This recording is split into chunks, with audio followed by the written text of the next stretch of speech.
सभी को नमस्ते। आप सभी का आपके अपने YouTube चैनल काल चक्र इतिहास की यात्रा में स्वागत है। साथियों, हमारा जो टॉपिक है भारतीय इतिहास को जानने के स्रोत। हमने इस टॉपिक के पहले खंड में देखा था कि भारतीय इतिहास को जानने के जो स्रोत हैं उनको 3 भागों में वर्गीकृत किया गया है। पहला पुरातात्विक स्रोत, दूसरा साहित्यिक स्रोत और तीसरा है विदेशी यात्रियों के विवरण। हमने प्रथम खंड में पुरातात्विक स्रोत को पढ़ा था और आज हमारा जो टॉपिक है वो है साहित्यिक स्रोत, जो कि इतिहास को जानने के स्रोतों में द्वितीय नंबर पर है। साहित्यिक स्रोत, इसको हम इस तरीके से समझ सकते हैं कि जो भी साहित्यिक रूप में, पुस्तकीय रूप में, चाहे वो धार्मिक साहित्य हो, लौकिक साहित्य हो, जीवनियाँ हो, ऐतिहासिक ग्रंथ हो, उन रूपों में हमें जो ऐतिहासिक जानकारियाँ मिलती हैं, इसी कारण से इनको साहित्यिक स्रोत की श्रेणी में रखा जाता है। साहित्यिक स्रोत जो है उसको समझने के लिए मैंने एक डायग्राम बनाया है जिसको आप अच्छी तरीके से देख सकते हैं। साहित्यिक स्रोत जो है उसको हम 2 भागों में वर्गीकृत करेंगे। पहला है धार्मिक साहित्य और दूसरा है लौकिक साहित्य। धार्मिक साहित्य के अंतर्गत वो साहित्य आता है जिसमें धर्म की प्रधानता है या धार्मिक रूप से जिनका निर्माण, रचना हुई है। और लौकिक साहित्य के अंतर्गत ऐतिहासिक ग्रंथ हैं, जीवनियाँ हैं, कल्पना प्रधान ग्रंथ हैं, किस्से कहानियाँ हैं, वो सारे लौकिक साहित्य के अंतर्गत आते हैं। अर्थात जिन पर धर्म की कोई छाप न हो वो लौकिक साहित्य के अंतर्गत हैं, और बाकी जिस पर धर्म की छाप है वो धार्मिक साहित्य के अंतर्गत आता है। इस तरीके से साहित्यिक स्रोत को दोस्तों 2 भागों में बांटा जाता है, लौकिक साहित्य और धार्मिक साहित्य। तो सर्वप्रथम हम धार्मिक साहित्य को देखेंगे। धार्मिक साहित्य को भी हमने 2 भागों में बांटा है। एक है ब्राह्मण साहित्य।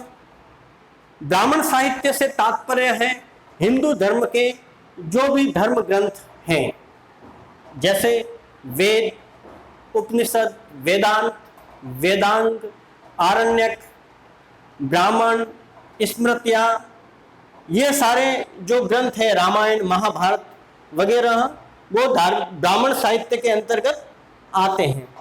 और दूसरा है ब्राह्मणेतर साहित्य, अर्थात ब्राह्मणों के अलावा, हिंदू धर्म के अलावा जो दूसरे धर्म भारत में प्रचलित रहे हैं, जैसे कि बौद्ध और जैन धर्म, तो उनके भी अपने धार्मिक साहित्य हैं। उनका भी एक अपना बड़ा क्लेवर है जो हमें इतिहास संबंधित काफ़ी कुछ जानकारियाँ प्रदान करते हैं। तो सर्वप्रथम हम ब्राह्मण साहित्य पर चर्चा करेंगे। ब्राह्मण साहित्य के अंतर्गत सर्वप्रमुख जो ग्रंथ माने जाते हैं वो वेद हैं। वेद 4 हैं: ऋग्वेद, यजुर्वेद, अथर्ववेद और सामवेद। इन चारों वेदों के अपने अपने ब्राह्मण ग्रंथ भी हैं। जैसे ऋग्वेद का ब्राह्मण ग्रंथ है कौशितकी और ऐतरेय ब्राह्मण, यजुर्वेद का शतपथ ब्राह्मण और तैत्तिरीय ब्राह्मण, सामवेद का तांडव ब्राह्मण जिसे पंचविंश ब्राह्मण भी कहते हैं, और अथर्ववेद का गोपथ ब्राह्मण। हम जो वेद हैं उसका इतिहास में एक अलग से टॉपिक वैदिक काल नाम से आता है, जिसमें वैदिक काल को 2 भागों में बांटा हुआ है, ऋग्वैदिक काल और उत्तर वैदिक काल। उस वैदिक काल टॉपिक में हम वेद के बारे में विस्तार से चर्चा करेंगे। जो ब्राह्मण ग्रंथ हैं वो संहिता की गद्य व्याख्या है। संहिता से तात्पर्य चारों वेदों का सम्मिलित रूप।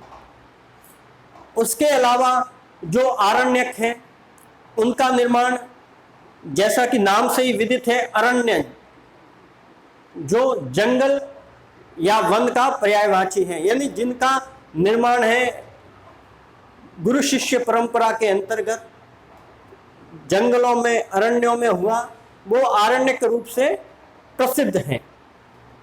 फिर उपनिषद आते हैं। उपनिषद जो है वो 108 माने गए हैं, लेकिन प्रामाणिक है जो 12 माने गए हैं। उप का अर्थ होता है निकट और निषद का अर्थ होता है बैठना, अर्थात शिष्यों ने गुरुओं के निकट बैठकर जो ज्ञानार्जन किया और उसकी एक साहित्यिक परंपरा का निर्माण हुआ, वो उपनिषद की श्रेणी में आता है। हमारा जो भारत सरकार का जो टैगलाइन है सत्यमेव जयते, वो मुंडकोपनिषद से ही लिया गया है। और बहुत सारे उपनिषद हैं, केन, कठोपनिषद, प्रश्नोपनिषद, मांडुक्योपनिषद, श्वेताश्वर उपनिषद, ब्रह्मदारण्यक उपनिषद, ये बहुत सारे हैं। जैसे यम और नचिकेता की जो कहानी है वो कठोपनिषद में आती है। इस तरीके से बहुत सारी जो हिंदू साहित्यिक जगत की जो बहुत अच्छी अच्छी कहानियां जो है ज्ञानप्रद है, वो हमें काफी उपनिषदों से मिलती हैं। बात करते हैं वेदांग की। वेदांग 6 हैं: शिक्षा, कल्प, व्याकरण, निरुक्त, छंद और ज्योतिष।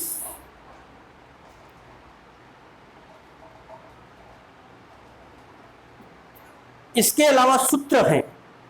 सूत्र का तात्पर्य है एक विशद और बड़े कलेवर को संक्षिप्त रूप में समाहित करना। जैसे कि आपने देखा होगा कि गणित विषय में एक छोटा सा सूत्र होता है और वो बड़े बड़े सवालों का हल कर देता है। इसी तरीके से जब ये वैदिक साहित्य है, ये बहुत ही बड़े स्तर पर इनका निर्माण हुआ, जिसको पढ़ना और समझना किसी मानव के लिए एक जन्म में संभव प्रतीत नहीं होता था। तो हमारे ऋषियों ने उस विशद कलेवर को संक्षिप्त करके सूत्रबद्ध किया गया, ताकि एक छोटे से सूत्र से बहुत सारी जानकारियां प्राप्त हो सके। कल्प जो है उसके 3 भाग हैं: स्रोत सूत्र, गृह सूत्र और धर्म सूत्र। स्रोत सूत्र में यज्ञ संबंधी नियमों का विधान है। गृह सूत्र में सामाजिक राजनीतिक जो है उससे संबंधित विषय आते हैं, लौकिक और पारलौकिक। और धर्म सूत्र में सामाजिक, आर्थिक, राजनीतिक वगैरह जो है आते हैं। धर्म सूत्र से ही बाद में स्मृतियों का निर्माण हुआ। स्मृतियों में सबसे महत्वपूर्ण स्मृति मनुस्मृति मानी जाती है, जिसके निर्माण का काल हमारे इतिहास में 200 ईसा पूर्व से लेकर 200 ईस्वी के मध्य माना जाता है। इसके अलावा दूसरे नंबर पर जो महत्वपूर्ण स्मृति मानी जाती है वो बृहदारण्यक स्मृति है, याज्ञवल्क्य स्मृति है, वो मानी जाती है। इसका जो निर्माण काल है वो 100 ईस्वी से लेकर 300 ईस्वी के बीच में माना जाता है। इसके अलावा नारद स्मृति वगैरह जो है वो मानी जाती हैं। मनुस्मृति पर सबसे महत्वपूर्ण टीका है वो मेधातिथि ने की है, जो उसका टीकाकार था। और याज्ञवल्क्य स्मृति पर सबसे महत्वपूर्ण टीका है जो विज्ञानेश्वर ने अपनी मिताक्षरा नाम की पुस्तक में की हैं। आप याद रखना, मिताक्षरा इतिहास में बहुत बार पूछा जाता है, यह विज्ञानेश्वर की टीका है। फिर जो महत्वपूर्ण ग्रंथ माना जाता है वो पाणिनिकृत अष्टाध्यायी है। ये अष्टाध्यायी है वो व्याकरण ग्रंथ हैं और उस अष्टाध्यायी पर टीका महर्षि पतंजलि ने महाभाष्य नाम से की है। इसके अलावा रामायण, महाभारत और पुराण आते हैं। रामायण का निर्माण काल इतिहास में 400 ईसा पूर्व माना जाता है और महाभारत का भी उससे जस्ट बाद में माना जाता है। लेकिन रामायण और महाभारत का अंतिम रूप से संकलन है वो 400 ईस्वी में गुप्त काल में किया गया था। तो साथियों, ब्राह्मण साहित्य में ये सारे ग्रंथ हैं वो आते हैं। फिर हम ब्राह्मणेतर साहित्य की बात करते हैं। ब्राह्मणेतर साहित्य के अंतर्गत बौद्ध और जैन साहित्य आते हैं, जिनके मुख्य मुख्य जो ग्रंथ हैं, पहले हम बौद्ध साहित्य है उसकी बात करते हैं। पिटक, ये 3 ग्रंथ हैं, इस कारण इसको त्रिपिटक भी बोला जाता है। अभिधम्म पिटक, विनय पिटक और सुत्त पिटक। सुत्त पिटक में महात्मा बुद्ध के वचनों और उपदेशों को संग्रहित किया गया है। विनय पिटक में बौद्ध संघ और बौद्ध धम्म के नियम हैं और जो अभिधम्म पिटक हैं उसमें बौद्ध दर्शन का प्रतिपादन किया गया है। इन 3 ग्रंथों सुत्त पिटक, विनय पिटक और अभिधम्म पिटक को सम्मिलित रूप से त्रिपिटक कहा जाता है और बौद्ध धर्म के ये सर्व प्राचीन ग्रंथ माने जाते हैं। हालांकि इन तीनों का संकलन है वो बुद्ध की मृत्यु के बाद हुआ है। उसके बाद जातक। जातक का निर्माण है वो ईसा पूर्व 1ली-2री सदी से होना शुरू हो गया था और ये महात्मा बुद्ध के पूर्व जन्मों की काल्पनिक कहानियां हैं। जातकों की संख्या लगभग 550 मानी जाती है। बुद्ध घोष ने विशुद्धिमग्ग नामक एक ग्रंथ की रचना की। ये विशुद्धिमग्ग जो ग्रंथ है वो भी बौद्ध धर्म का प्राचीन ग्रंथ माना जाता है। बौद्ध जो धर्म है वो कालांतर में 2 भागों में विभाजित हो गया, हीनयान और महायान। हीनयान पुराना और महायान जिसका निर्माण कुषाण काल में हुआ वो नया है। तो विशुद्धिमग्ग जो ग्रंथ है वो हीनयान संप्रदाय से संबंधित है और इसके निर्माता बुद्ध घोष को माना जाता है। उसके बाद में मिलिंद पन्हो, एक बौद्ध साहित्य में प्रमुख ग्रंथों में इसका भी नाम आता है। मिलिंद पन्हो को अगर हम हिंदी में बात करें तो इसका अर्थ होता है मिलिंद के प्रश्न। मिलिंद के प्रश्न या मिलिंद मिनांडर नामक एक शासक का नाम है और वो बौद्ध भिक्षु और बौद्ध विद्वान नागसेन से अपने प्रश्न करता है और वही मिलिंद पन्हो नामक ग्रंथ में आते हैं।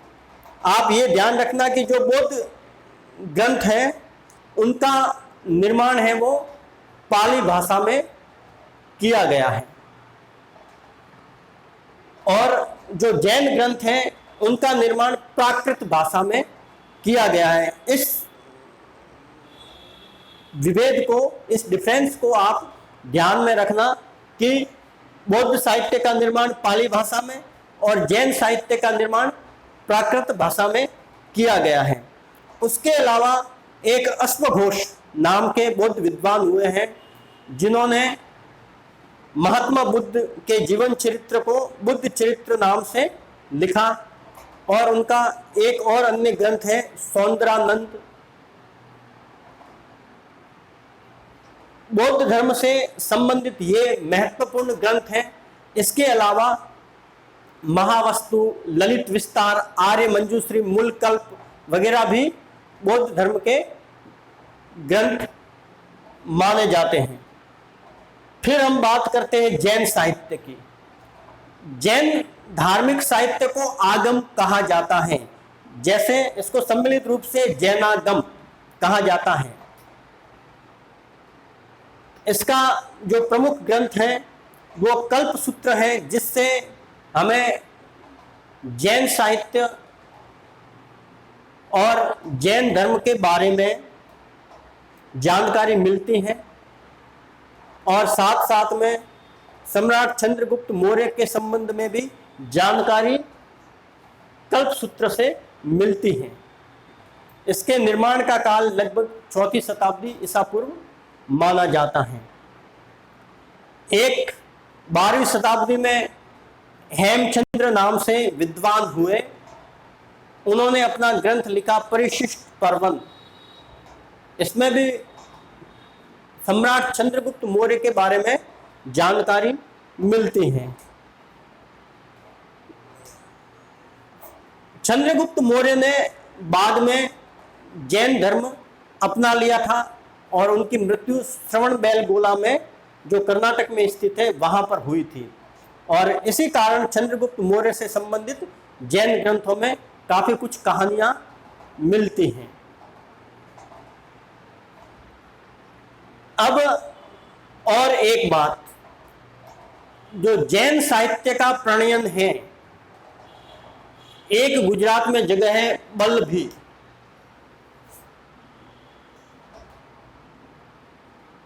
ये शिक्षा की दृष्टि से बहुत ही महत्वपूर्ण जगह रही है, और यहाँ पर एक विश्वविद्यालय भी बल्लभी विश्वविद्यालय नाम से प्रसिद्ध रहा है।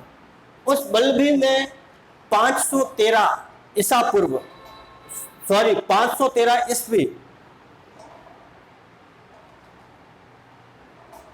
में या 526, जो इतिहासकार है उनमें मतभेद है। 526 कुछ मानते हैं और कुछ 513 मानते हैं। उसमें बल्लभी में एक जैनों की सभा हुई, और उसी में जैन साहित्य को संकलित किया गया। अब हम बात करते हैं लौकिक साहित्य की। लौकिक साहित्य को जीवनियों, ऐतिहासिक ग्रंथों, कल्पना प्रदान किस्से कहानियों में बांटा जाता है।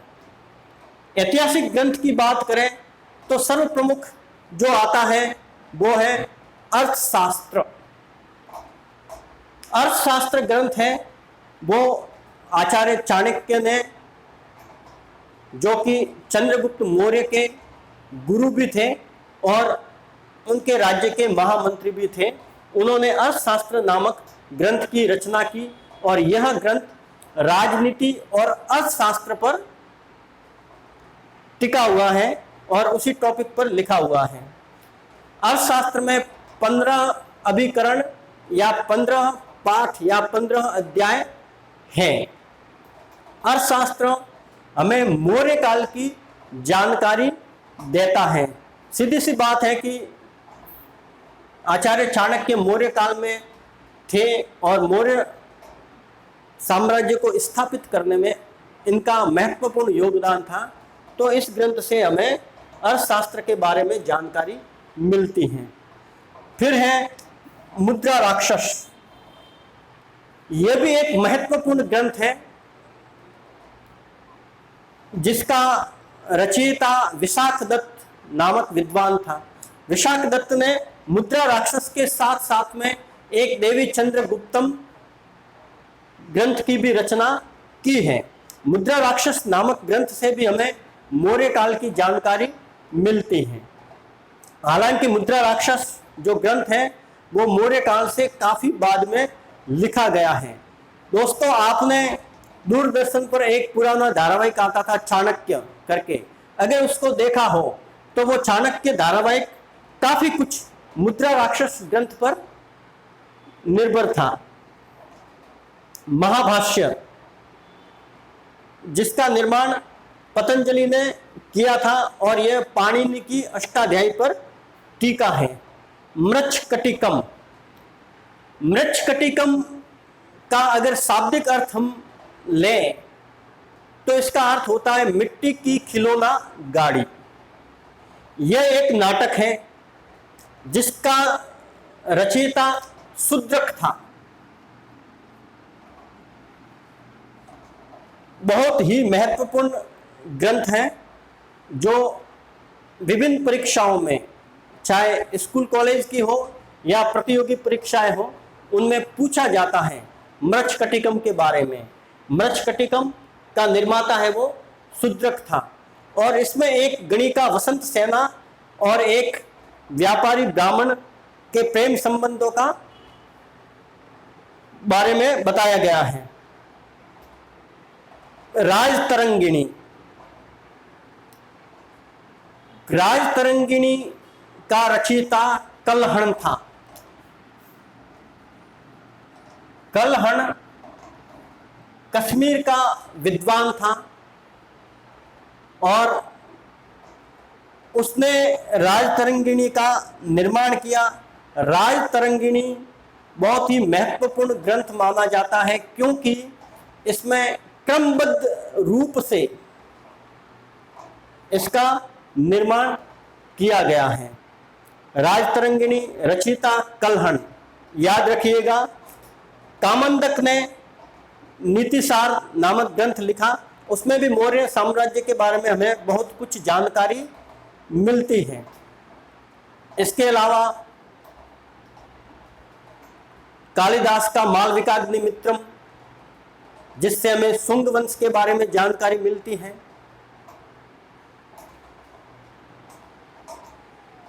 और बहुत सारे ग्रंथ हैं जिनसे विभिन्न जो शासक हैं उनके बारे में हमें जानकारियां मिलती हैं। अगर हम जीवनियों की बात करें तो बुद्ध चरित्र, जिसके बारे में हम आगे बात कर चुके हैं, इसके रचयिता अश्वघोष थे और ये भगवान बुद्ध की जीवनी है। हर्षचरित्र, इसका निर्माता बाणभट्ट था, जो कि सम्राट हर्षवर्धन के राज्यकाल में उनका दरबारी विद्वान हुआ करता था। कुमारपाल चरित्र, इसमें कुमारपाल के बारे में बताया गया है। इस तरीके से बहुत सारी जीवनियां हैं जो हमें विभिन्न शासकों और उनके जीवन काल और उनकी राज्य की राजनीतिक, आर्थिक, धार्मिक, सांस्कृतिक व्यवस्थाओं के बारे में जानकारियां देती हैं। कल्पना प्रधान की बात करें तो सबसे महत्वपूर्ण माना जाता है पंचतंत्र। पंचतंत्र में हमें विभिन्न कहानियों के माध्यम से नैतिक जीवन जीने की प्रेरणा मिलती है और पंचतंत्र का जो रचयिता है उसका नाम है विष्णु शर्मा।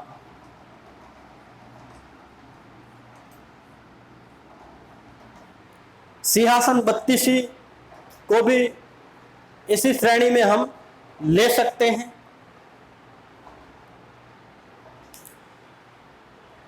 फिर संगम साहित्य है, जिससे हमें दक्षिण भारत के इतिहास के बारे में जानकारी प्राप्त होती है।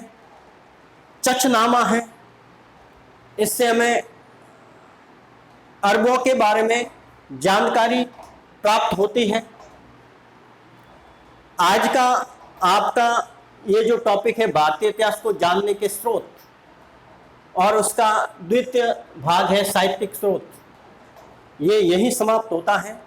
और इसके तृतीय भाग में हम विदेशी यात्रियों के विवरण को पढ़ेंगे।